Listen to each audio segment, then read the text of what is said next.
بالله من الشيطان الرجيم بسم الله الرحمن الرحيم والعصر إن الإنسان لفي خسر إلا الذين آمنوا وعملوا الصالحات وتواصوا بالحق وتواصوا بالصبر. وقال رسول الله صلى الله عليه وسلم الدنيا مزرعة الآخرة أو كما قال عليه الصلاة والسلام. সবাই মহব্বতে দরুদ শরীফ পড়ি। আল্লাহুম্মা সাল্লি আলা মুহাম্মাদ ওয়া আলা আলি মুহাম্মাদ কামা সাল্লাইতা আলা ইব্রাহিম ওয়া আলা আলি ইব্রাহিম ইন্নাকা হামিদুম মাজিদ. اللهم بارك على محمد وعلى آل محمد كما باركت على إبراهيم وعلى آل إبراهيم إنك حميد مجيد. আল্লাহ তাআলার দরবারে অসংখ্য শুকরিয়া আদায় করছি যে মহান রব্বুল আলামিন আমাদেরকে জুমার দিনে সবার আগে মসজিদে আসার তৌফিক দান করেছেন। এজন্য দিল থেকে শুকরিয়া আদায় করি, আলহামদুলিল্লাহ। মুহতারাম হাজিরিন, আমি আপনাদের সামনে সূরাতুল আসর কোরআন শরীফের 30 পারার শেষের দিকে ছোট্ট একটি সূরা আপনাদের সামনে তেলাওয়াত করেছি। এই সূরার তাফসীর আমি অনেক দিন আগে আপনাদের সামনে করেছিলাম একবার। তো এই সূরার তাফসীর অনেক মর্যাদাবান তাফসীর এবং এই সূরা ছোট হলেও এর অনেক মূল্য। সূরাটি শাব্দিক দিক দিয়ে অনেক ছোট, মাত্র 3টি মাত্র আয়াত, কিন্তু এই সূরা রূহানিয়ত অর্থ, এই সূরার ভিতরগত অর্থ অনেক বেশি দামি। বহু একটি দামি সূরা আপনাদের সামনে তেলাওয়াত করেছি। এই সূরাটা এমন একটি সূরা যে সূরা সাহাবায়ে কেরামের সাথে একজন সাহাবায়ে কেরামের সাথে আরেকজন সাহাবীর দেখা হয়নি, এই সূরাটা তারা তেলাওয়াত করতেন, কয়েকবার তেলাওয়াত করতেন। এত মূল্যবান একটি সূরা। ইমাম শাফি রহমতুল্লাহি আলাইহি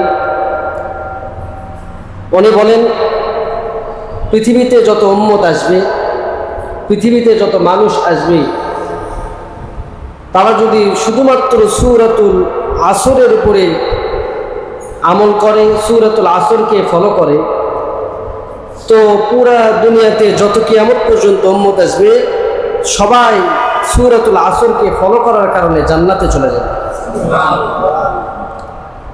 এত একটি গুরুত্বপূর্ণ সূরা আপনাদের সামনে আমি আজকে তেলাওয়াত করেছি। যদি আজকে কোনো ওয়াজও না করি, শুধুমাত্র কয়েকবার যদি সূরা তেলাওয়াত করি, সাহাবায়ে কেরামের একটি সুন্নাত, এর উপরে আমল হয়ে যাবে। এত গুরুত্বপূর্ণ একটি সূরা। মুহতারাম হাজরিন, এই সূরার শুরুতেই আল্লাহ পাক রব্বুল আলামিন সময়ের কসম করেছেন। সূরার শুরুতেই আসর শব্দ আছে, এজন্য সূরার নাম রাখা হয়েছে আসর। এই সূরার আল্লাহ পাক রব্বুল আলামিন শুরুতে কসম করেছেন। আল্লাহ পাক রব্বুল আলামিন কোনো কথা বান্দাকে বোঝানোর জন্য কসম অনেক জায়গায় করেছেন, কোরআনের বিভিন্ন জায়গাতে কসম করেছেন। মুহতারাম হাজরিন, কসম আসলে মানুষ কি জন্য করে থাকে? এটা আমাদের আগে বুঝতে হবে। কসম আমরা বিশেষ করে করে থাকি সামনের কথাকে বিশ্বাস করানোর জন্য মানুষকে আমরা কসম করে থাকি। যেমন বলি যে আল্লাহর কসম ওইটা আমি করি নাই, বা আল্লাহর কসম সেটা আমি করেছি। এভাবে সামনের কথাকে বিশ্বাস করানোর জন্য, সামনের কথাকে ইয়াকিন মানুষের ভিতরে ঢোকানোর জন্য আমরা কসম করে থাকি। মুহতারাম হাজিরিন, কিন্তু পক্ষান্তরে আল্লাহ পাক রব্বুল আলামিন মানুষকে বিশ্বাস করানোর জন্য জায়গায় জায়গায় কসম করে নেই। আল্লাহ পাক রব্বুল আলামিন তাহলে কসম কেন করেছেন? আল্লাহ তাআলা জায়গায় জায়গায় কসম করেছে, বিভিন্ন জায়গায় বিভিন্ন কারণে কসম করেছে। আল্লাহ তাআলার কসম ছাড়া কথা যেমন মজবুত, কসমওয়ালা কথা একই মজবুত। আমাদের মালিক আল্লাহ পাক রব্বুল আলামিন এত দুর্বল নয় যে মানুষকে কসম করে করে কথা বুঝাইতে হবে, ঠিক কিনা? আমাদের খোদা, আমাদের মালিক কি দুর্বল? আমাদের মালিক তো দুর্বল নয় যে কসম করে করে মানুষকে বুঝাইতে হবে। কারণ পৃথিবীর প্রতিপালকের কথার দাম যেমন দামি, তার কথার রাজ্যের মধ্যে তার কথাও সেরকম দামি। মুহতারাম হাজিরিন, আল্লাহ পাক রব্বুল আলামিন মূলত কসম করেছেন জায়গায় জায়গায়, যে বস্তুর উপরে কসম করেছেন, যে বিষয়ের উপরে কসম করেছেন, সেই বস্তুর দাম বোঝানোর জন্য কসম করেছেন।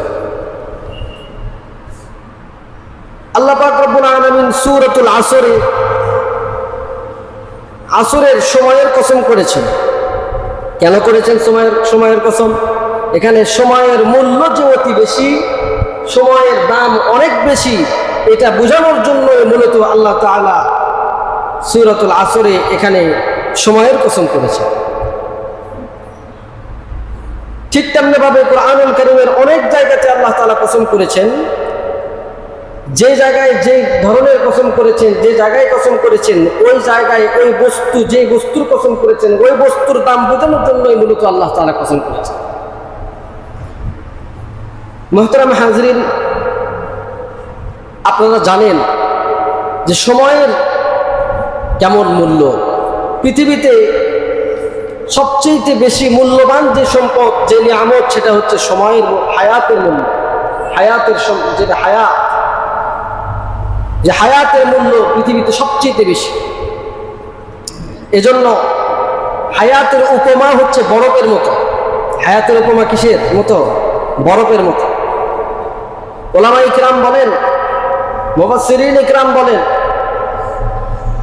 যে বরফের এক টুকরা যদি খোলা ময়দানে রাখা হয়, তো সেটা এক ফোঁটা এক ফোঁটা এক ফোঁটা করে গলতে গলতে গলতে গলতে এক সময় শেষ বরফের টুকরা পানিতে পরিণত হয়ে যায়। ঠিক তেমনি ভাবে আল্লাহ পাক রব্বুল আলামিন এখানে আসরের কসম করে সময়ের মূল্য বুঝাইতেছেন যে এই সময় অতি মূল্য, হায়াত অতি মূল্যবান সম্পদ। যে সম্পদ তোমার মায়ের পেট থেকে যখন বাহির হয়েছে, তোমার এক সেকেন্ড যাইতেছে তো তোমার হায়াত কমতেছে, তোমার মৃত্যু তোমার কাছে আসতেছে, এটা অতি মূল্যবান একটি সম্পদ। সেজন্য আল্লাহ তাআলা সময়ের কদর বোঝানোর জন্যই এখানে মূলত সূরাতুল আসরের সময়ের কসম করেছে। মুহতারাম হাজিরিন, সময়, হায়াত, এটা পৃথিবীতে টাকা দিয়ে কেনা যায় না। পৃথিবীতে অনেক কিছুই টাকা দিয়ে ক্রয় করা যায়, কিন্তু সময় নামক যে সম্পদ, মূল্যবান সম্পদ, এটা ক্রয় করা যায় না। যদি টাকা দিয়ে ক্রয় করা যাইতো তাহলে সাত্তার বেহেশতে বানাইয়া, যখন উনি বেহেশতে এক ধাপ দিয়েছেন, এক পা বেহেশতে এক পা দুনিয়াতে, ওনার বেহেশটা উনি নিজে বানাইছিলেন। যদি হায়াত, সময় যদি ক্রয় করা যাইতো, তাহলে সাত্তার টাকা দিয়ে হায়াত ক্রয় করে হলেও সে যে জান্নাত বানাইছিলেন, এই জান্নাত এক নজর দেখে তারপরে সে মরত, ঠিক কিনা? কিন্তু আসলেই সময়, হায়াত অতি মূল্যবান সম্পদ, যেটা পৃথিবীতে কোনো টাকা পয়সা, ধন দৌলত কোনো কিছু দিয়ে ক্রয় করা যায় না। মুসলমান ভাইরা রে আমার,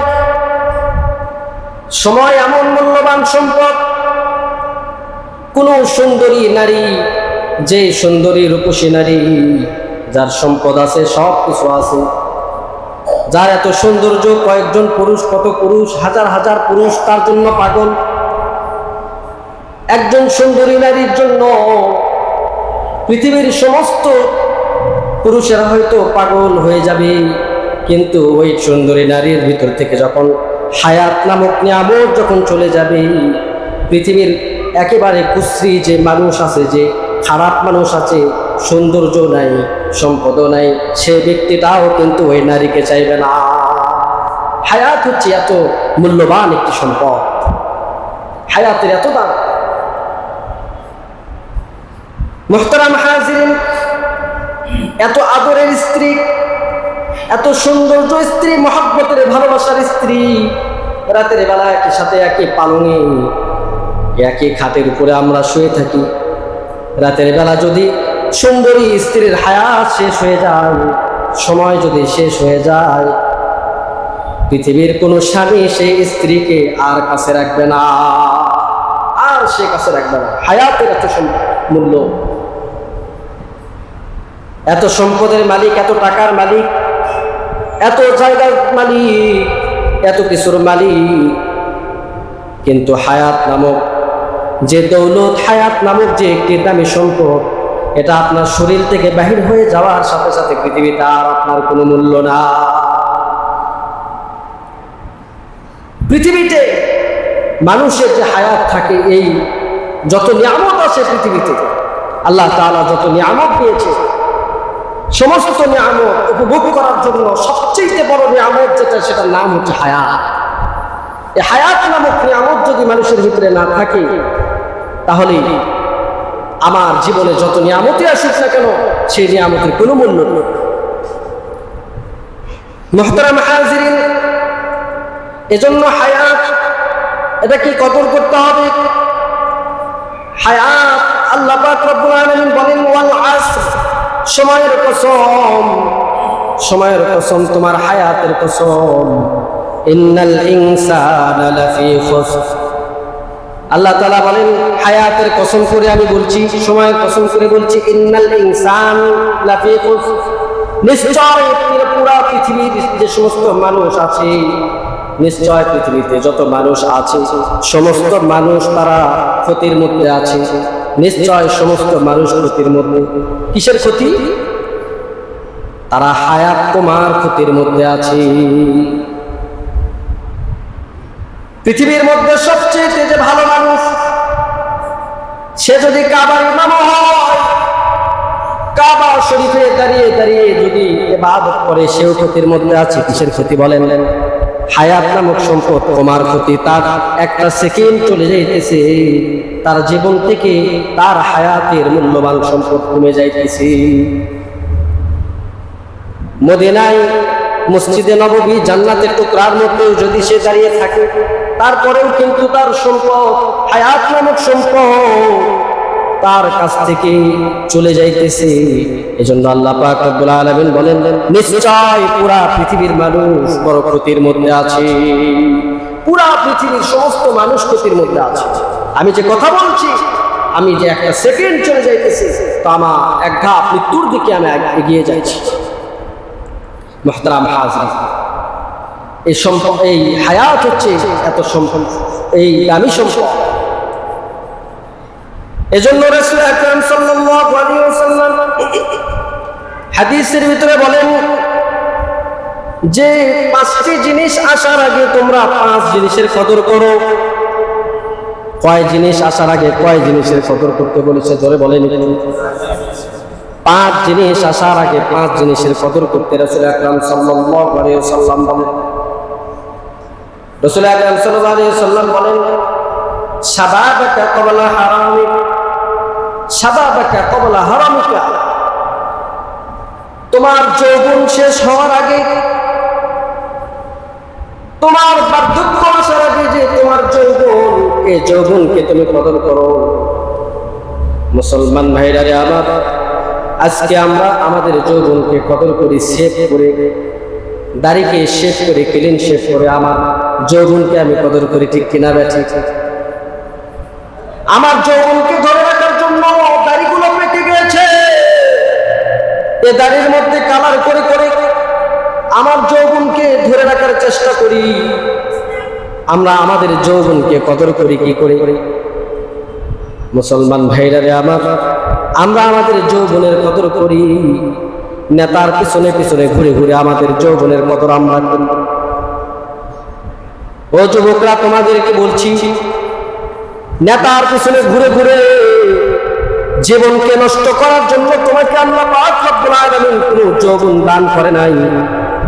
এই যৌবন অতি মূল্যবান একটি সম্পদ। যৌবনকালে যে ইবাদত করবে আল্লাহ পাক রব্বুল আলামিন বলে কঠিন কিয়ামতের ময়দানে মাথার আঘাত উপরে যখন সূর্য চলে আসবে, জমিন যখন তামা পড়ে যাবে, মাথার মগজগুলো গলে গলে যখন টপ করে পড়বে, এমন সময় যে যুবক দুনিয়ার মধ্যে থাকতে আল্লাহ পাক রব্বুল আলামিনের ইবাদত করেছিল, রাসূল আকরাম সাল্লাল্লাহু আলাইহি ওয়াসাল্লাম বলেন, ওই যুবককে আমি আমার আরশের নিচে তাকে ছায়া দেব। বলেন সুবহানাল্লাহ। মুসলমান ভাইরা আমার, বুখারী শরীফের 660 নম্বর হাদিসের ভিতরে রাসূল আকরাম সাল্লাল্লাহু আলাইহি ওয়াসাল্লাম বলেন, 7 ব্যক্তিকে আমি কঠিন কিয়ামতের ময়দানে যখন মানুষ বিপদের মধ্যে থাকে, মানুষ যখন ঘামের মধ্যে হাবুডুবু খাবে, এমন সময় আমি আমার ওই বান্দাদেরকে, 7 শ্রেণীর বান্দাদেরকে আমি আমার আরশের ছায়া নিচে, আরশের নিচে তাদেরকে ছায়া দেব। রাসূল আকরাম সাল্লাল্লাহু আলাইহি ওয়াসাল্লাম বলেন, ইউযিল্লুহুমুল্লাহু ফি যিল্লিহি ইয়াওমা লা যিল্লা ইল্লা যিল্লুহু। রাসূল আকরাম সাল্লাল্লাহু আলাইহি ওয়াসাল্লাম বলেন, আমি 7 শ্রেণীর মানুষকে জায়গা দেব আরশের ছায়ার নিচে, আরশের নিচে। তার মধ্যে 1 নম্বর হচ্ছে আল ইমামুল আদিল, ন্যায়পরায়ণ বাদশা, আদুল ইনসাফ ওয়ালা, যারা বাদশা, যারা ন্যায় বিচার করে, ন্যায় বিচার প্রতিষ্ঠিত করে, ওই সমস্ত ব্যক্তিকে আমি কঠিন কিয়ামতের ময়দানে তাকে আরশের নিচে আমি ছায়া দেব। 1 নম্বর। 2 নম্বর হলো রাসূল আকরাম সাল্লাল্লাহু আলাইহি ওয়াসাল্লাম বলেন, ওয়াশাবুন নাশআ ফি ইবাদাতি রাব্বিহ। রাসূল আকরাম সাল্লাল্লাহু আলাইহি ওয়াসাল্লাম বলেন, ওই যুবক, যে যুবক তার হায়াতকে, যৌবনকালকে আল্লাহ তাআলার জন্য বিলীন করে দিয়েছিল, যে যুবক নেতার পিছনে ঘুরে ঘুরে জীবনকে শেষ করে দেয় নাই। ও যুবকরা, তোমাদের যৌবনকে আল্লাহ তাআলা নেতার কাছে ঘোরার জন্য দেয় নাই। আমরা তো এখন মানুষের পিছনে, নেতার পিছনে ঘুরে ঘুরে মানুষের উপরে জুলুম নির্যাতন করে থাকি। আল্লাহ পাক রব্বুল আলামিন কিন্তু তোমাদেরকে এই যৌবনটা কোন নেতার পিছনে ঘুরে ঘুরে শেষ করার জন্য, শেষ করে দেওয়ার জন্য কিন্তু দেয় নাই। এই যৌবনের বড় দাম। এই যৌবন যদি তুমি কাজে লাগাইতে পারো, বৃদ্ধকালে যখন তুমি অসুস্থ হয়ে যাবে, তুমি জামাতের সাথে নামাজ আদায় করতে পারবে না, ঘরে বসে বসে নামাজ আদায় করতে হবে। এমন সময় আল্লাহ তাআলা ফেরেশতাদেরকে বলবে, ফেরেশতারে, যৌবন থাকলে তো মসজিদে গিয়ে তাকবীরে উলার সাথে নামাজ আদায় করেছি, যৌবন থাকলে তো দাঁড়িয়ে দাঁড়িয়ে রাতের বেলা নামাজ আদায় করত। যৌবন যখন ছিল, জীবন যখন তার ভিতরে হায়াত ছিল, যখন সুস্থ ছিল, তখন তো সে বড় শক্তিবান মানুষ ছিল, আমার বড় জিকির করেছিল রে ফেরেশতা। সে যখন রাতের বেলা ঘুমিয়ে ঘুমিয়ে কাটিয়ে দিবে, ফেরেশতাদেরকে আল্লাহ তাআলা ওয়াদার করবে, যেহেতু সে যৌবনকালে ইবাদতে কাটাইছে, তার ঘুমটাও এখন তোমরা ইবাদতের খাতার মধ্যে লিখে দাও। মুসলমান ভাইরা আমার, যৌবনকালের ইবাদত আল্লাহ রাব্বুল আলামিনের কাছে বড় পছন্দনীয় ইবাদত। কারণ বৃদ্ধকালে জিহ্বাগুলো ফসকে যায়, রুকু সিজদাগুলো ঠিক মতো করা যায় না, মাজার ব্যথা, কোমরের ব্যথা। এজন্য যৌবনকালে মানুষের সুস্থতা থাকে, ইবাদতের সময়টা।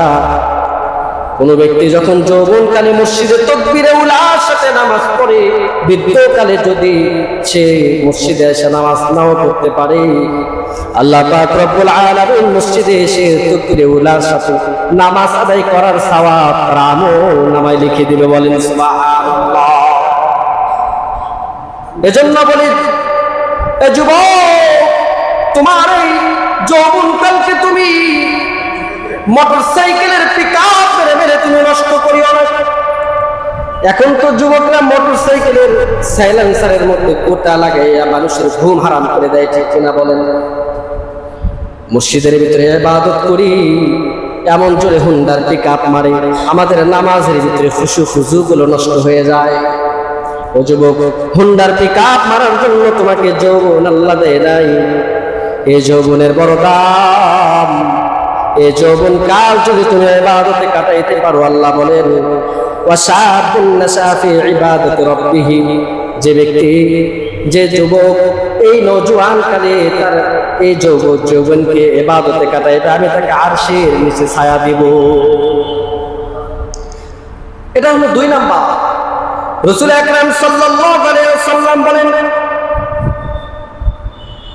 ওয়া রাজুলুন কলবুহু মুআল্লাকুন ফিল মাসাজিদ, ওই ব্যক্তিকে আল্লাহ পাক রব্বুল আলামিন কঠিন হাসরের ময়দানে যদি মানুষ ইয়া নাফসি করতে থাকবে, নিজের মা বাবাকে চিনবে না, সন্তান যারা আছে তাদেরকে চিনবে না, মা বাবার কথা ভুলে যাবে, সন্তানদের কথা ভুলে যাবে, সেদিন আল্লাহ পাক রব্বুল আলামিন বলেন ওই ব্যক্তিকে আরশের নিচে ছায়া দিবে, যারা তাদের দিলকে, ওই ব্যক্তির দিলকে মসজিদের সাথে যারা লাগিয়ে রাখতো, সর্বদা মসজিদে ইবাদত করতো, মসজিদে এসে মসজিদকে আবাদ করতো, মসজিদের সাথে তার দিলকে লটকায় রাখতো, এমন ব্যক্তিকে আল্লাহ পাক রব্বুল আলামিন আরশের নিচে ছায়া দিবে। বলেন সুবহানাল্লাহ। মসজিদে কাটাইবেন নি সময়, মসজিদের সাথে সম্পর্ক করুন। বাইরে একটু সামনে আগে আসুন, জায়গা না থাকলে 3 সেটে জায়গা আছে, বসে যান। মুহতারাম হাজিরিন, মসজিদের সাথে সম্পর্ক রাখতে হবে, কারণ হাদিসের ভিতরে আছে দুনিয়াতে সবচেয়ে খারাপ জায়গা হলো বাজার, আর সবচেয়ে পৃথিবীতে দামি জায়গা হলো মসজিদ। যারা মসজিদে বেশি বেশি যাতায়াত করবে, আল্লাহ পাক রব্বুল আলামিন বলেন আমি ওই ব্যক্তিকে আরশের নিচে ছায়া দেব। মুহতারাম হাজিরিন, রাসূল আকরাম সাল্লাল্লাহু আলাইহি ওয়াসাল্লাম বলেন ওয়ারজুলানি তাহাব্বান ফিল্লাহি ইজতামা আলাইহি ওয়া তাফাররাকা আলাইহি, রাসূল সাল্লাল্লাহু আলাইহি ওয়াসাল্লাম বলেন ওই ব্যক্তিকে আমি আরশের নিচে ছায়া দেব যে ব্যক্তি, 2 জন ব্যক্তির মধ্যে একজন আরেকজনকে আল্লাহর জন্য ভালোবাসে। একজন ব্যক্তি আরেকজনকে ভালোবাসে আল্লাহর জন্য, স্বার্থের জন্য নয়। আজকে দুনিয়াতে তো আমরা ভাইকে ভালোবাসি স্বার্থের জন্য।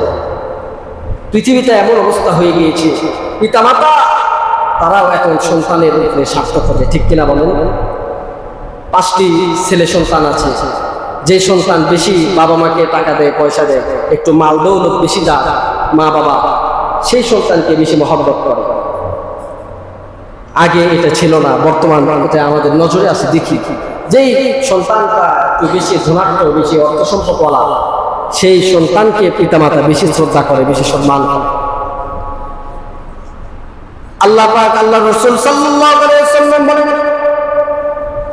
ওই ব্যক্তি যাকে আল্লাহ পাক রব্বুল আলামিন আরশের নিচে ছায়া দিবে, যে একজন ভাই আরেকজনকে আল্লাহর জন্য ভালোবাসবে এবং আল্লাহর জন্য তারা একত্রিত হবে, এবং যদি পৃথক হইতে হয় তাহলে আল্লাহর জন্য পৃথক হবে।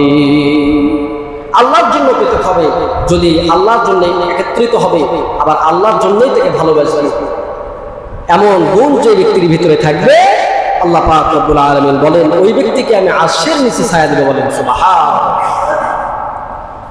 রাসূল আকরাম সাল্লাল্লাহু আলাইহি ওয়াসাল্লাম বলেন ওয়ারাজুলুন তালাবাতহু ইমরাতুন যাতু মানসিবিন ওয়া জামালিন ফাকালা ইন্নী আখাফুল্লাহ।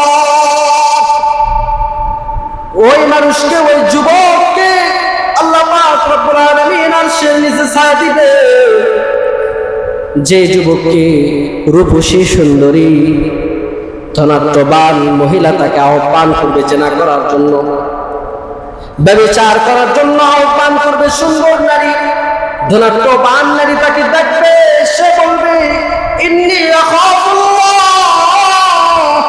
আমি আল্লাহকে ভয় করি, আমি আল্লাহকে ভয় করি, আমি তোমার কথা শুনতে পারবো না। ইন্নী আখাফুল্লাহ, আমি আল্লাহকে ভয় করি।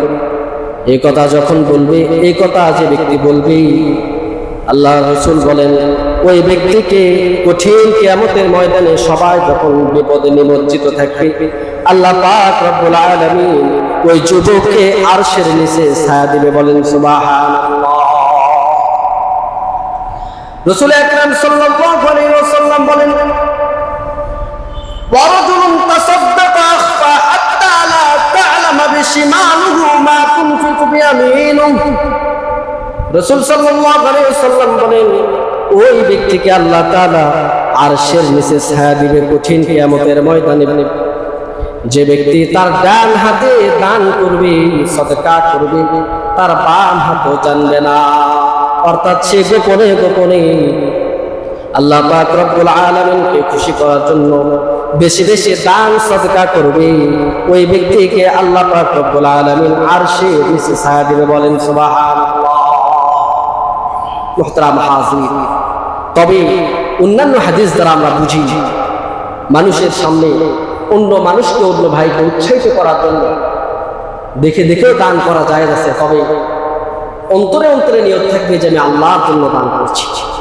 মুহতারাম হাজির, তবে গোপনে দান করা সবচেয়ে উত্তম। মুহতারাম হাজির, এরপরে আল্লাহ রাসূল সাল্লাল্লাহু আলাইহি ওয়াসাল্লাম বলেন 7 নাম্বার ব্যক্তি হচ্ছে ওই ব্যক্তি যাকে আল্লাহ তাআলা আরশের নিচে ছায়া দিবে। ওয়ারাজুলুন যাকারাল্লাহা হালিয়ান ফাফাদাত আইনাহু।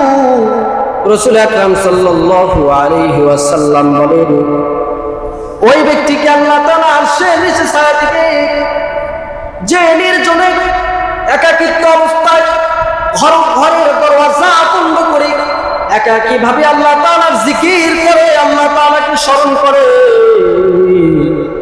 আল্লাহ তাআলার কাছে ক্ষমা চায়, আল্লাহর জিকিরে মশগুল থাকে, আর আল্লাহর জিকির করতে করতে নিজের চোখকে অস্ত্রসিক্ত করে। আল্লাহ রাসূল বলেন এমন ব্যক্তিকে কঠিন কিয়ামতের ময়দানে আল্লাহ তাআলা আরশের নিচে ছায়া দিবে। বলেন সুবহানাল্লাহ। জিকির করবেন না ইনশাআল্লাহ। আল্লাহ রাসূল আল্লাহ তাআলা কোরআনুল কারীমে বলেন ইয়া আইয়ুহাল্লাযীনা আমানু যিকুরুল্লাহ যিকরান কাসীরা। হে আমার বান্দারা, তোমরা জিকির করো, বেশি বেশি জিকির করো। ওয়াসাব্বিহুহু বুকরাতাও ওয়া আসীলা। তোমরা জিকির করো সকাল বিকাল, আমার নামে জিকির করো। মুহতারাম হাজিরিন, বাথরুমে গেলে দোয়া করে ঢুকবে, বাম পা দিয়ে ঢুকবে, ডান পা দিয়ে বাইরে হবেন, দোয়া করবে। আল্লাহ পাক বলেন যে বাথরুমে, আল্লাহ রাসূল বলে বাথরুমে থাকা সময় যে যতটুকু সময় আপনি ইবাদত করতে পারেন নাই, এটাও আল্লাহ তাআলা জিকিরের মধ্যে লিখে দিবে। বলেন সুবহানাল্লাহ। আর আল্লাহ পাক রব্বুল আলামিনের কাছে 5 ওয়াক্ত নামাজের পর একটি দোয়া করবেন। দোয়াটা আমার সাথে আপনারা বলেন আল্লাহুম্মা আইন্নি আলা যিকরিকা ওয়া শুকরিকা ওয়া হুসনি ইবাদাতিক। আবার বলেন, জোরে বলেন আল্লাহুম্মা আইন্নি আলা যিকরিকা ওয়া শুকরিকা ওয়া হুসনি ইবাদাতিক। 5 ওয়াক্ত নামাজের পরে এই দোয়াটা করবেন। মুহতারাম হাজিরিন, আল্লাহুম্মা আইন্নি আলা যিকরিকা, আল্লাহ আপনি আমাকে জিকিরকারী বানায় দেন, ওয়া শুকরিকা শুকরগুজার বানায় দেন, ওয়া হুসনি ইবাদাতিক এবং উত্তম ইবাদতকারী আপনি আমাকে বানায় দেন। মুহতারাম হাজিরিন, এই বললাম আপনাদেরকে 7 শ্রেণীর মানুষকে আল্লাহ তাআলা কঠিন কিয়ামতের ময়দানে আরশের নিচে ছায়া দেবে। আপনারা কি চান যে আমরা আরশের নিচে ছায়া নিতে চান কি আপনারা? তাহলে 7 গুণে গুণান্বিত হইতে হবে ইনশাআল্লাহ। মুহতারাম হাজিরিন, আমি বলতেছিলাম যে 5 জিনিস আসার আগে 5 জিনিসকে কদর করতে হবে। কয় জিনিস আসার আগে কয় জিনিসকে? 5 জিনিস আপনার সামনে আসার আগে আপনি 5টি জিনিসকে আপনি কদর করবেন। এক নাম্বার আমি বললাম যে শাবাবাকা ক্বাবলা হারামিকা, আপনার এই যৌবনকে আপনি কদর করবেন, মূল্যায়ন করবেন আপনি বার্ধক্য আপনার আসার আগে। এরপরে রাসূল আকরাম সাল্লাল্লাহু আলাইহি সাল্লাম বলেন ওয়াসিহহাতিকা ক্বাবলা সাকামিকা।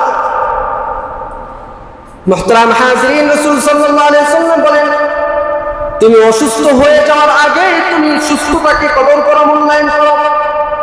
কারণ তুমি যখন অসুস্থ হয়ে যাবা তখন তো তুমি তাকবীরে উলার সাথে নামাজ পড়বা না। হাদিসের ভিতরে আছে সুস্থ অবস্থায় যে ব্যক্তি 5 ওয়াক্ত নামাজ তাকবীরে উলার সাথে পড়ে, মসজিদে এসে পড়ে, ইবাদত করে, অসুস্থতার কারণে যদি ঘরে বসে বসে নামাজ আদায় করে তো ফেরেশতারা তার ঘরে বসার সওয়াব লিখতে থাকে। তখন আল্লাহ পাক রব্বুল আলামিন ওই ফেরেশতাকে ডাক দিয়ে বলে, এই ফেরেশতা লিখিস না। ওই বান্দা যখন সুস্থ ছিল তখন তো মসজিদে গিয়ে তাকবীরে উলার সাথে নামাজ আদায় করত, তাকে ঘরে বসে ইবাদত করার সওয়াব লেখো না।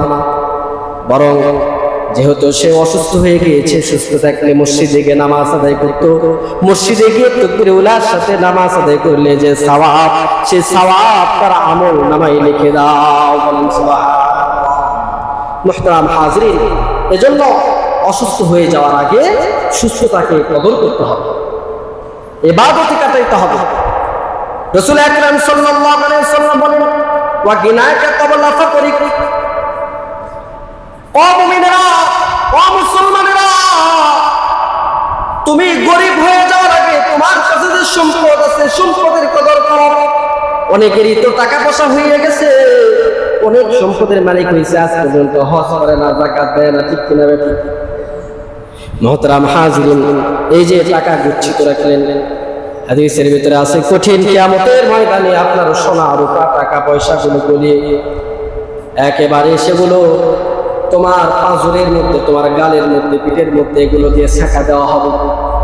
এই জন্য আপনার সম্পদ যখন থাকবে সম্পদের কদর করতে হবে, বেশি বেশি দান সদকা করতে হবে।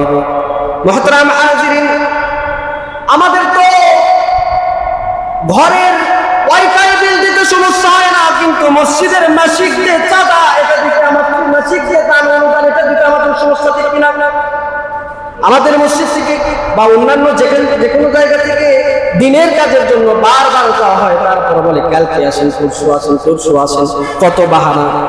কিন্তু ওয়াইফাই বিল, টিভির ডিশের লাইনের বিল, মোবাইল ইন্টারনেট বিল, গুনাহের কাজের জন্য বিল, এরপরে নাচ গানের জন্য যে ট্যাক্স করা হয়, ভ্যাট করা হয়, কত কি করা হয়, পিকনিক খাবে, নাচ গান করবে, মহিলাদেরকে নিয়ে এসে নর্তকী করা হবে, নাচ গান করা হবে, টাকা চাওয়ার সাথে সাথে, যেহেতু নেতা মশাই আসছে, টাকা না দিলে তো ইজ্জত থাকে না, ঠিক কিনা বলেন? আমরা টাকা দিয়ে দিই, পয়সা দিয়ে দিই। মুহতারাম হাজিরিন, এটা হলো আপনার সম্পদের কদর এভাবে করলে হবে না। মুহতারাম হাজিরিন, সম্মানিত ভাইরা, দিনের কাজে আপনার টাকা পয়সাকে কাজে লাগিয়ে আপনার সম্পদের মূল্যায়ন করতে হবে। মুহতারাম হাজিরিন, এরপরে রাসূল আকরাম সাল্লাল্লাহু আলাইহি ওয়াসাল্লাম বলেন ওয়া ফারাগাকা ক্বাবলা শুগুল। রাসূল সাল্লাল্লাহু আলাইহি ওয়াসাল্লাম বলেন তোমরা ব্যস্ত হয়ে যাওয়ার আগে, তোমাদের যে ইনফরাদে সময় আছে, ব্যস্ত হয়ে যাওয়ার আগে তোমাদের সময়কে তোমরা কাজে লাগাও। মুসলমান ভাইরা রে আমার, আমাদের অবসর টাইম তো আমরা গল্পে গুজবে কাটিয়ে দিই, লুডু খেলে কাটিয়ে দিই, তাস খেলে কাটিয়ে দিই। আমাদের তো অবসর টাইম আমরা চার স্টলে মানুষের গীবত করতে কাটিয়ে দিই, ঠিক কিনা বলেন? মুহতারাম হাজিরিন, রাসূল আকরাম সাল্লাল্লাহু আলাইহি ওয়াসাল্লাম বলেন ওয়া ফারাগাকা ক্বাবলা শুগুল, অর্থাৎ তোমায় ব্যস্ত হওয়ার আগে তোমার কাজকে তোমার সামনে যে কাজ আছে এই কাজটাকে মূল্যায়ন করো। অর্থাৎ ব্যস্ত হওয়ার আগে তুমি তোমার এই সময়কে তুমি কাজে লাগাও। মুহতারাম হাজিরিন, এজন্য আমাদের অযথা অনর্থক সময় কাটালে হবে না। রাসূল আকরাম সাল্লাল্লাহু আলাইহি ওয়াসাল্লামের কথা অনুযায়ী আমাদের জীবনকে ইবাদতে কাটাইতে হবে। লুডো খেলে খেলে নয়, দাবা খেলে খেলে নয়, আমাদের সময়কে অযথা অনর্থক ভাবে নয়।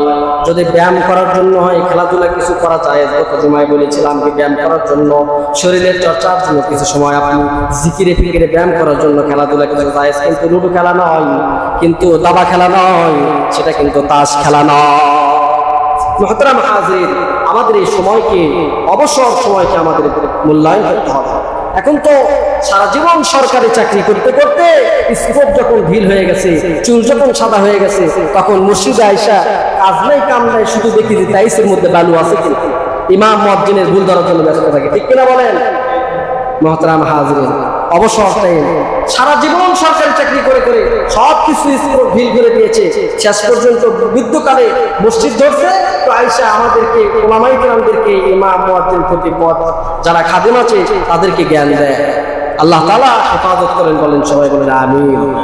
মুহতারাম হাজির, এরপর আল্লাহ রাসূল সাল্লাল্লাহু আলাইহি ওয়াসাল্লাম বলেন ওয়া হায়াতাকা ক্বাবলা মাউতিক, তোমার হায়াতকে তুমি কদর করো মৃত্যু আসার আগে, মওত আসার আগে তোমার হায়াতকে তুমি কদর করো। কারণ তুমি যখন মরে যাবা তোমার সম্পদ কিন্তু থাইকা যাবে, তো আপনার স্ত্রী কিন্তু আপনাকে বিছানায় জায়গা দিবে না। আপনি যে পালঙের মধ্যে শুয়ে আছেন, আপনি যে খাটের মধ্যে শুয়ে আছেন, স্ত্রীর সাথে একসাথে ঘুমাইলেন, মারা যাওয়ার সাথে সাথে কিন্তু আপনাকে আর বিল্ডিং এ রাখবে না। মুহতারাম হাজিরিন, এজন্য বলছি আপনার মৃত্যুকে আপনি কদর করেন, আপনার মওত আসার আগে আপনার হায়াতকে আপনি কদর করেন, আপনি কাজে লাগাই দেন, ইবাদতের মধ্যে লাগান। কারণ কঠিন কিয়ামতের ময়দানে কঠিন মুসিবতের মধ্যে পড়তে হবে। মুহতারাম হাজিরিন, বলতে চাইছিলাম এই হায়াতের বড় কদর, মূল্যবান সম্পদ হায়াত, এই হায়াতকে কদর করতে হবে। এই হায়াতের যে সময়, এই সময়কে ইবাদতের মধ্যে কাটাইতে হবে। মুহতারাম হাজিরিন, হায়াত আমি বললাম পুরো পৃথিবীর সমস্ত মানুষ, ইন্নাল ইনসানা লাফি খুসর, পুরো পৃথিবীর সমস্ত মানুষ ক্ষতির মধ্যে। কিসের ক্ষতি? হায়াত কমে যাচ্ছে, সময় চলে যাচ্ছে, এই ক্ষতির মধ্যে আছে। কিন্তু কিছু মানুষ তাদের হায়াত কিন্তু চলে গেলেও, তারা হায়াত চলে যাচ্ছে তারপরেও কিন্তু তারা লাভবান। তারা কারা? আল্লাহ পাক রব্বুল আলামিন বলেন ইল্লাল্লাযীনা আমানু, ইল্লাল্লাযীনা আমানু। আল্লাহ তাআলা অর্থ ইস্তিসনা ইল্লা বলে বললেন যে আমানু, যারা ঈমান আনবে, ঈমান যারা ঈমানদার হবে, তারা ব্যতীত সবাই কিন্তু ক্ষতির মধ্যে। তাদের হায়াত শুনতেছে ঠিক আছে, কিন্তু অপর দিক দিয়ে তারা জান্নাতি হয়ে যাচ্ছে। বলেন সুবহানাল্লাহ। বলেন যে ও দুনিয়ার মানুষ, যারা ঈমানকে কদর করবে, হায়াতকে কদর করবে, হায়াতের উপরে যারা মূল্যায়ন করে, যারা ইবাদতে কাটায় দিবে, তারা এমন অবস্থা, তারা মৃত্যুর জন্য কখনো ভয় করে না। তারা চিন্তা করে যে আমার মৃত্যু হলেই তো আমি জান্নাতের কাছে চলে যাব, জান্নাতের দরওয়াজায় চলে যাব। এই জন্য ঈমানদার কখনো মৌতকে ভয় করে না। ঈমানদার মৃত্যুর জন্য ভয় করে না, মনে করে যে মৃত্যু হলেই তো, মৃত্যু একটা সাঁকো, মৃত্যুর পরেই তো আমি যেই জগতে যাব সেখানে আমি জান্নাত, আল্লাহর দিদারে আমি চলে যাব। বলেন সুবহানাল্লাহ। মুহতারাম হাজিরিন, আল্লাহ তাআলা বললেন সব মানুষ ক্ষতির মধ্যে, কিন্তু চার শ্রেণীর মানুষ ব্যতীত। কয় শ্রেণী বলেন? চার শ্রেণী। এক নম্বর হচ্ছে ইল্লাল্লাযীনা আমানু, যারা ঈমানদার। মুহতারাম হাজিরিন, সময় নাই, না হলে ঈমানের যে তাফসীর এটা আপনাদের সামনে করতাম। আর মাত্র কয়েক মিনিট সময় আছে। শুধু ঈমান হলেই হবে না, ঈমানদার হলে হবে না। আল্লাহ পাক রব্বুল আলামিন বলেন ওয়া আমিলুস সালিহাত, ঈমানের সাথে সাথে নেক কাজ করতে হবে, নেককার হইতে হবে, সালেহ হইতে হবে, সালেহ হইতে হবে, নেক কাজ করতে হবে, হজ করতে হবে, যাকাত দিতে হবে, দান সদকা করতে হবে, নামাজ আদায় করতে হবে, নেক কাজ করতে হবে। নেক কাজ করতে করে করে জীবনকে আমার বছর করতে হবে। আল্লাহ পাক রব্বুল আলামিন বলেন শুধু সালেহ হলে হবে না, মুসলিহও হইতে হবে। অর্থাৎ আপনি যে সালেহ, আপনি নিজে নিজের ইবাদত করবেন, অপরকেও ইবাদতের দাওয়াত দিতে হবে। ওয়া তাওয়াসাউ বিল হক, তাওয়াসি বিল হক। আল্লাহ পাক রব্বুল আলামিন বলেন তাওয়াসি বিল হক, অর্থাৎ নিজে হকের উপর থাকতে হবে, হকের দাওয়াত অপরকে দিতে হবে, অপরকে হকের দাওয়াত দিতে হবে। মুহতারাম হাজিরিন, নিজে নিজে যারা ইবাদত করে, এমন অনেক কওমকে আল্লাহ পাক রব্বুল আলামিন ধ্বংস করে দিয়েছে, কওমে লূত। এভাবে অনেক কওম দেখা গেছে, হাদিসের ভিতরে আছে এক কওমকে ধ্বংস গুনাহে নিমজ্জিত হয়ে গেল, আল্লাহ পাক রব্বুল আলামিন ফেরেশতাদেরকে পাঠিয়ে দিলেন, ফেরেশতাকে বললেন যে ওই কওমকে তুমি ধ্বংস করে দাও, তারা গুনাহে নিমজ্জিত হয়েছে। এরপরে ফেরেশতা গেলেন, যাওয়ার পরে দেখলেন যে ওই কওমের ওই জাতির মধ্যে একজন লোক আছে যে ইবাদত করে, জীবনে তার গুনাহ নেই। আল্লাহ তাআলার কাছে ফেরেশতা গেলেন, যাওয়ার পর বললেন, আল্লাহ ওই ব্যক্তি তো এত ইবাদতকারী, এত বেশি ইবাদত করে, তাকে সহজে উল্টে দেব? সে তো ইবাদতকারী, তার তো গুনাহ নেই। আল্লাহ পাক রব্বুল আলামিন বললেন, তাকে সহকারে উল্টে দাও, কারণ হচ্ছে সে নিজে নিজে ইবাদত করে, অন্যকে ইবাদতের দাওয়াত দেয় না। এজন্য শুধু নিজে নিজে ইবাদত করলে হবে না, তাবলীগী ভাইদের মতো অন্য অপরকে দাওয়াত দিয়ে দিয়ে নামাজি বানাইতে হবে, মুসলিহ হইতে হবে, আপনার সকলকে নেক বানাইতে হবে। মুহতারাম হাজিরিন, ওয়া তাওয়াসাউ বিল হক, মানুষকে নরমের সাথে দাওয়াত দিয়ে দিয়ে ইসলামের পথে নিয়ে আসতে হবে। 4 নাম্বার হচ্ছে ওয়া তাওয়াসাউ বিস সাবর, ধৈর্য ধারণ করতে হবে, বিপদে আপদে, নামাজে, ইবাদতে, সব জায়গায় সবর করতে হবে, ধৈর্য ধারণ করতে হবে। মুহতারাম হাজিরিন, তাহলে আল্লাহ পাক রব্বুল আলামিন সফল মুমিন হিসেবে আপনাকে জান্নাত দিবে, বলেন সুবহান। তাহলে কয়টা জিনিস বললাম? 4টি। 1 নাম্বার কি? ঈমানদার হইতে হবে। ঈমানের তাফসীর আছে, ঈমানের সূত্রের উপরে শাখা আছে, তাফসীর করতে গেলে অনেক সময় চলে যাবে, সময় শেষ, অন্য একদিন করবো ইনশাআল্লাহ। 1 নাম্বার ঈমানদার হইতে হবে। 2 নাম্বার ঈমান নিয়ে আসার পরে নেক কাজ করতে হবে। 3 নাম্বার হচ্ছে হকের উপর থাকতে হবে, হকের দাওয়াত মানুষকে দিতে হবে। 4 নাম্বার হচ্ছে আপনার সবর করতে হবে, ধৈর্য ধারণ করতে হবে প্রত্যেকটি কাজের উপরে, এবং সবরের সাথে ইবাদত করতে হবে, এবং সবরের দাওয়াত অন্যকে দিতে হবে। এই হচ্ছে আজকের বিষয়বস্তু। সূরাতুল আসরের সংক্ষিপ্ত কিছু আলোচনা আপনাদের সামনে করলাম। আল্লাহ পাক রব্বুল আলামিন আমাদেরকে বুঝে শুনে আমল করার তৌফিক দান করুন। সবাই বলেন আমিন। যারা সুন্নাত করেন না, সুন্নাত করেন।